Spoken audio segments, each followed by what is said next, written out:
Okay, so then form DBE 123A, this is an extra A1, and the request by the parent or legal caregiver for placement or transfer of the learner. So this is just the documents that the parents can use to ask for a transfer for their child. Okay, so this is the form DBE 123P, an extra A. It's application by the district-based support team for placement of a learner at a resource center or special school, full service school to access a high level of support program. So this is for children that maybe or cannot be properly supported at the school that they're at because of resources, and then they can go to a different school. Then form DBE 124. Remember, I just want you to know that these documents exist, which is why I'm going through them. And next to B, application by the SPST or the DBST for accommodations, exemptions, or endorsed NCS to alleviate the learning barrier experienced by the learner. So what are these things? So you can request something like adaptation of questions, additional time, braille, enlarged print, handwriting, oral examination, a prompt. And this can be available to a child when they're writing the exams.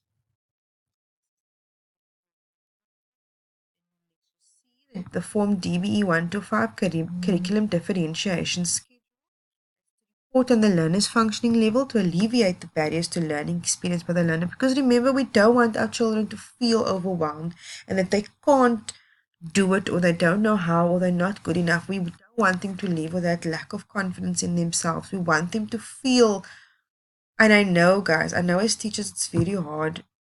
It's very, very hard because there are a lot of learners in our classrooms, but we will do the best that we can. That's all we can do. And I don't want to put it out that things are so easy and that it's a, like someone said recently, like that it's just must be done.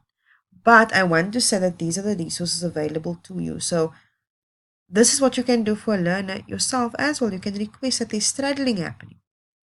You can use this to track the progression of a learner who has been assessed and needs differentiation. So you don't have to assess them in the same way as every other child. So it's curriculum differentiation and straddling, and it's basically a quarterly report of the functioning levels of the learner within the curriculum. So you can get training from the district-based support team on this. So how will you straddle? And they will have a different type of report than other learners, but they can still progress in terms of where they are in the what do you call it, in the unit, not the unit, in the grade level, in that specific part of the learning. I can't get to the word right now, but basically, where is that learner? Are they at the grade 3 level, a grade 4 level? And if they need to work at the grade 3 level in English, they can work at the grade 4 level in maths, for example. So it just depends. Then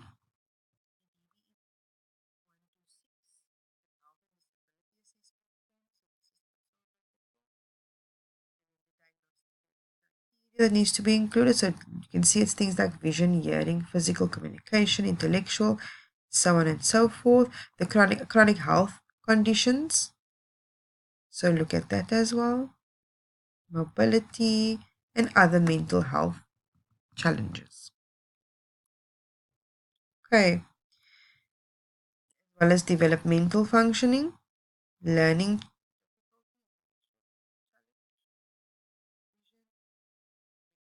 It just gives you an outline.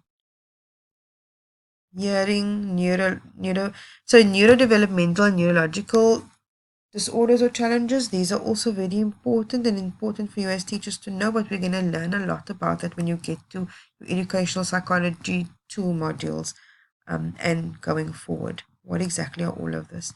Recommendations by healthcare professionals. Okay. And then, of course, the parent legal care.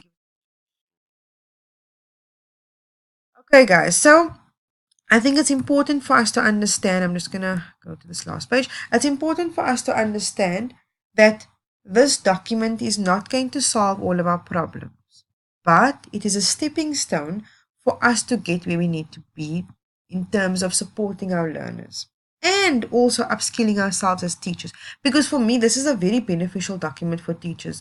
They can request training. If, for example, there are learners in your school that are have been diagnosed with different medical conditions. For example, if you have children living with HIV, You can request training from the department and they can provide training on what do you need to look out for, how do you need to support them, because remember, children with HIV, they do have learning difficulties because their brain, especially if they're growing up with HIV, it affects the way their brain develops. It affects the way they learn. So I'm using this as an example.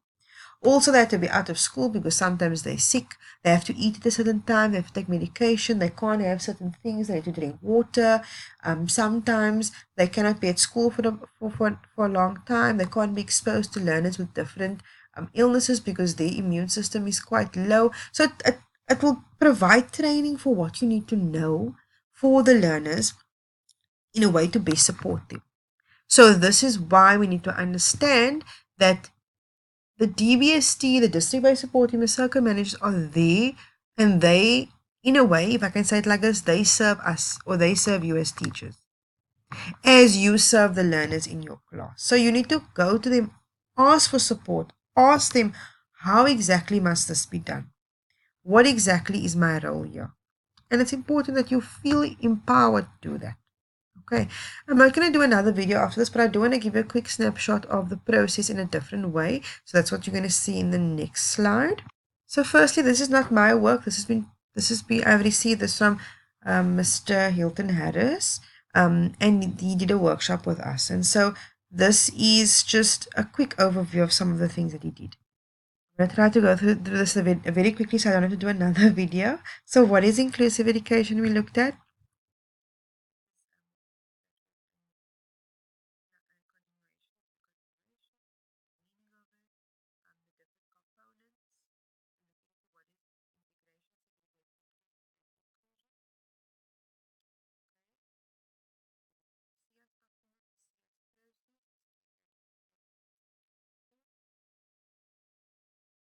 The proposed composition and function of the SPST, so who must be in the SPST, the levels of support from in the classroom, the SPST and the DBST, the start of classroom intervention, the individual support plan to be completed by the class teacher and the SPST, and an example. And then this is the process that we spoke about, the SNA1.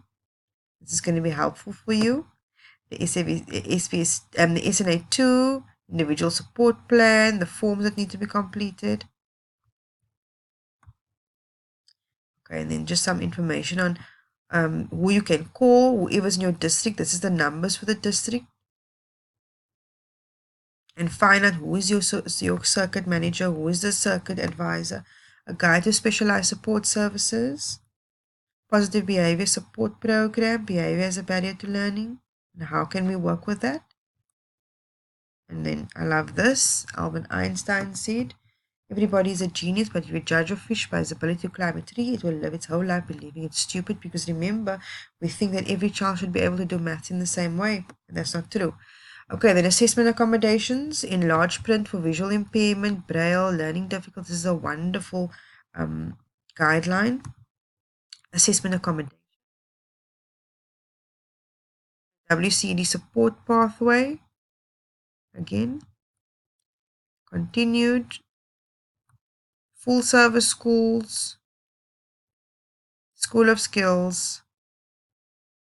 And then, of course, this document talks about special schools. You need to go through that document as well. And then inclusive education electronic courses. It's available here at this website. It's inclusive education that you can work through by yourself at your own time, at your own pace.